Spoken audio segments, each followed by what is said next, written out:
Hi everyone, Michael here from Core Health Physiotherapy and Pilates, and today we're going to talk about the posterior oblique sling. So the posterior oblique sling refers to a group of muscles and fascia that goes across the back of the body, and it's comprised of the lat dorsi and the thoracolumbar fascia, and then the opposite glute max. And these three structures work together and to help facilitate locomotion. And the idea is that when the arm comes back, the opposing leg also drives back. So as you can expect, so as they come back together, they sort of propel the body and sling the body forward as if you were to be walking, running or sprinting. So as you can imagine, this set of muscles and fascia is really important for generating power, strength, speed, and then just general athletic performance.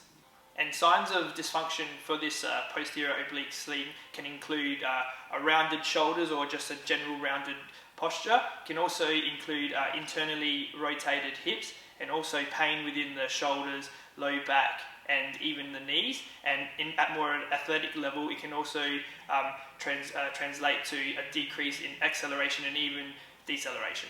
So of course, when you're trying to strengthen this posterior oblique sling, you want to strengthen all the structures simultaneously so they can work together and get used to sort of generating power and facilitating movement all at once. So the first exercise we have here is a squat row, and so with the squat row we're working both slings at the same time. So we're just going to set ourselves up in a general squat position, so feet about hip width apart, and we're going to sit back into the squat, allowing the arms to come forward, and then we're going to power up, so trying to use those glutes to really push the body up. And as the body is coming up, we're going to pull the arms back, squeezing the shoulder blades together, so that way there we're actually getting a shortening of this sling system.